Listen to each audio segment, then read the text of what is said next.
Shalom, kita akan mendengarkan kebenaran firman Tuhan. Mari kita buka dalam doa terlebih dahulu. Terima kasih Tuhan, sebentar kami akan mendengarkan kebenaran firman-Mu. Kiranya hikmat-Mu turun atas setiap jemaat dan kaum ibu yang mendengarkan firman Tuhan ini, supaya kami sungguh-sungguh Tuhan boleh menjadi pelaku-pelaku firman, hidup di atas dasar kebenaran firman. Terpujilah nama-Mu Tuhan. Roh Kudus tetap memimpin dan memberikan kepada kami pengertian-pengertian baru dan rahasia-rahasia kebenaran dari firman-Mu. Dalam nama Tuhan Yesus Kristus. Haleluya. Amin. Kaum ibu yang saya kasihi, pada kesempatan ini saya ingin menyampaikan kebenaran firman Tuhan yang saya beri judul Hidup adalah Pilihan. Sekali lagi, judul firman Tuhan adalah Hidup adalah Pilihan. Kalau kita perhatikan dalam kehidupan kita sehari-hari, memang kita selalu dihadapkan pada pilihan-pilihan. Untuk memilih masakan saja yang mau kita pesan, kita juga harus memilih masakan apa. Kalau memilih untuk naik pesawat terbang, kita juga harus memilih maskapai apa yang akan kita pilih untuk menjadi pesawat yang akan kita tumpangi, saudara. Demikian juga kalau saudara ingin memesan taksi online, juga harus memilih taksi apa yang akan kita telepon atau mungkin pakai aplikasi. Jadi hidup ini selalu dihadapkan pada pilihan-pilihan, mau tidak mau. Demikian juga sebagai orang-orang rohani, kita juga dihadapkan pada pilihan. Apakah kita mau hidup dalam dosa? Apakah kita mau hidup dalam kebenaran? Ya, itu juga merupakan suatu pilihan. Apakah kita mau berkata dengan jujur ataukah kita akan berkata dusta? Ya, dengan kebohongan-kebohongan. Itu adalah pilihan juga. Terserah saudara mau pilih yang mana. Nah, saya perhatikan saudara, di dalam Alkitab, dalam firman Tuhan, ternyata memberikan beberapa contoh bagaimana manusia dalam hidupnya itu harus memilih. Memang harus memilih, saudara. Jadi misalnya dalam Matius 7 ayat 13 sampai 14, di situ dikatakan, masuklah melalui pintu yang sesak itu, karena lebarlah pintu dan luaslah jalan yang menuju kepada kebinasaan, dan banyak orang yang masuk melaluinya.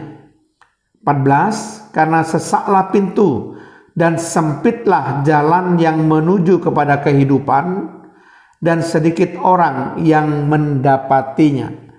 Di sini kita diwajibkan untuk memilih pintu sesak atau jalan sempit yang menuju kehidupan, atau pintu lebar atau jalan luas yang menuju kebinasaan. Jadi tetap kita harus memilih apakah pintu yang sesak atau jalan sempit, atau pintu yang lebar atau jalan luas, dengan masing-masing konsekuensi yang berbeda. Jadi kita mau memilih kehidupan atau memilih kebinasaan. Jadi di sini dikatakan melalui pintu yang sempit menuju kehidupan, pintu yang lebar atau yang luas menuju kebinasaan. Kemudian contoh yang kedua, misalnya Matius 6 ayat 24. Tak seorang pun dapat mengabdi kepada dua tuan, karena jika demikian ia akan membenci yang seorang dan mengasihi yang lain, atau ia akan setia kepada yang seorang dan tidak mengindahkan yang lain. Kamu tidak dapat mengabdi kepada Allah dan kepada Mammon. Nah, hal yang kedua yang diberikan contoh oleh firman Tuhan adalah saudara mau memilih Allah atau memilih Mammon. Mammon berasal dari kata Aram, Mamona, yang artinya kekayaan, harta, benda, keuntungan yang tidak jujur, keserakahan. Itu berkaitan dengan Mammon, suatu roh yang mengikatkan kita kepada harta benda. Ya, ini saudara harus memilih terikat pada Mammon atau kepada Allah. Karena tidak mungkin kita setia pada dua-duanya. Kata firman Tuhan tadi dalam Injil Matius 6 ayat 24, harus memilih salah satu. Ya. Tidak mungkin kita bisa mengabdi kepada dua tuan, kata firman Tuhan ini. Jadi kita harus memilih mengabdi kepada Allah atau mengabdi kepada Mammon. Jadi banyak sekali ayat Alkitab yang mengajarkan kita bahwa kita harus memilih. Misalnya lagi Roma 6 ayat 13 dikatakan, dan janganlah kamu menyerahkan anggota-anggota tubuhmu kepada dosa untuk dipakai sebagai senjata kelaliman, tetapi serahkanlah dirimu kepada Allah sebagai orang-orang yang dahulu mati tetapi yang sekarang hidup, dan serahkanlah anggota-anggota tubuhmu kepada Allah untuk menjadi senjata kebenaran. Jadi kita harus memilih menjadi senjata kelaliman atau menjadi senjata kebenaran. Ya, jadi kita harus memilih salah satu, karena tidak mungkin kita memilih dua-duanya, pasti salah satu, karena keduanya bertentangan, saudara ya. Menyerahkan anggota-anggota tubuh kita menjadi senjata kelaliman atau menyerahkan anggota-anggota tubuh kita menjadi senjata kebenaran. Nah, saya berikan contoh lagi yang keempat, Roma 6 ayat 17 sampai 18. Tetapi syukurlah kepada Allah. Dahulu memang kamu hamba dosa, tetapi sekarang kamu dengan segenap hati telah mentaati pengajaran yang telah diteruskan kepadamu. Kamu telah dimerdekakan dari dosa dan menjadi hamba kebenaran.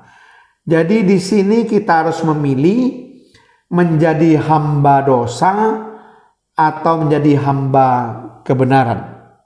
Jadi kalau hamba dosa berarti kita diperbudak oleh dosa. Kita hidup terus-menerus bergelimang dosa. Ya, kita terikat oleh dosa. Atau kita menjadi hamba kebenaran. Hidup kita benar sesuai dengan firman Allah yang adalah kebenaran. Jadi saudara sekalian, firman Allah dengan jelas mengatakan bahwa kita memang harus memilih. Apakah kita memilih pintu sesak atau jalan sempit yang menuju kehidupan, atau pintu lebar, jalan luas yang menuju kebinasaan?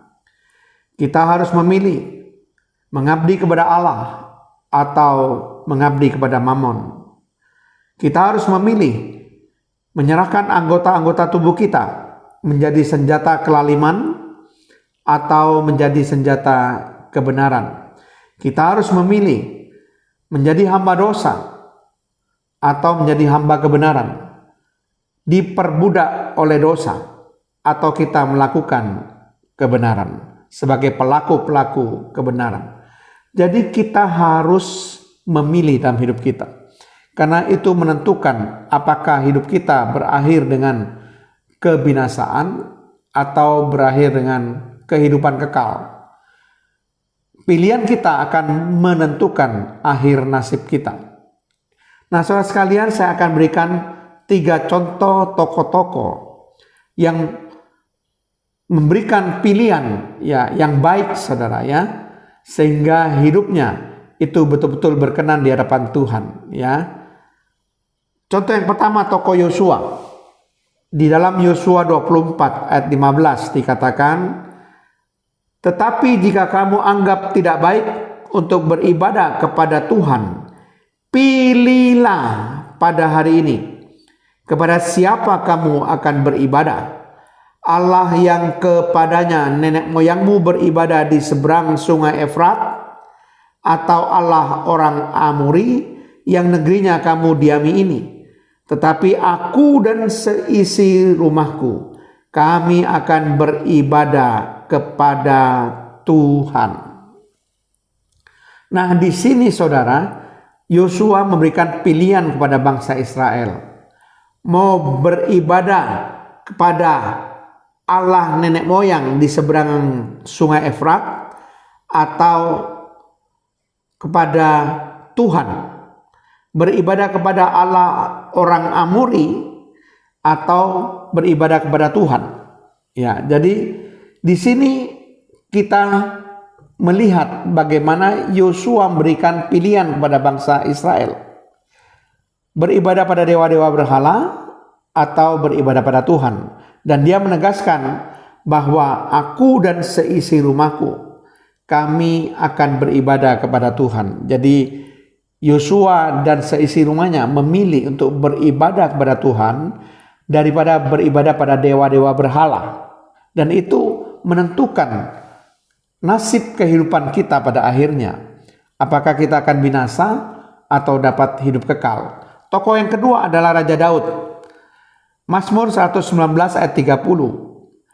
Aku telah memilih jalan kebenaran, telah menempatkan hukum-hukummu di hadapanku.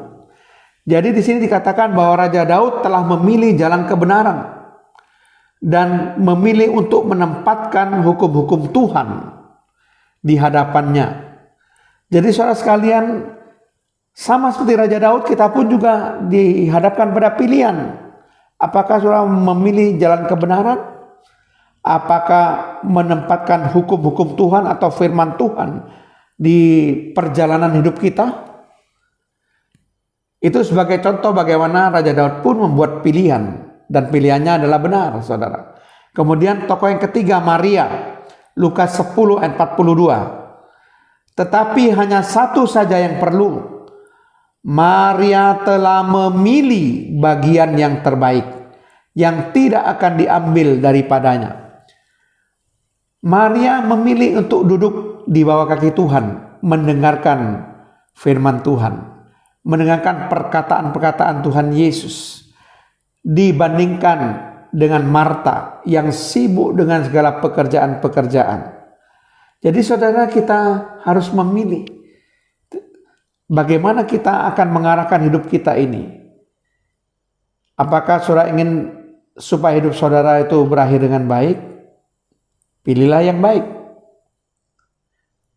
Berakhir dengan hal yang buruk karena saudara memilih yang buruk. Saudara berakhir dengan kebinasaan karena saudara memilih melakukan hal-hal yang menyakitkan hati Tuhan atau bertentangan dengan firman Allah. Itulah sebabnya saudara, kita tahu bahwa hidup adalah pilihan. Itu sebabnya kita harus memilih yang terbaik. Jangan salah pilih.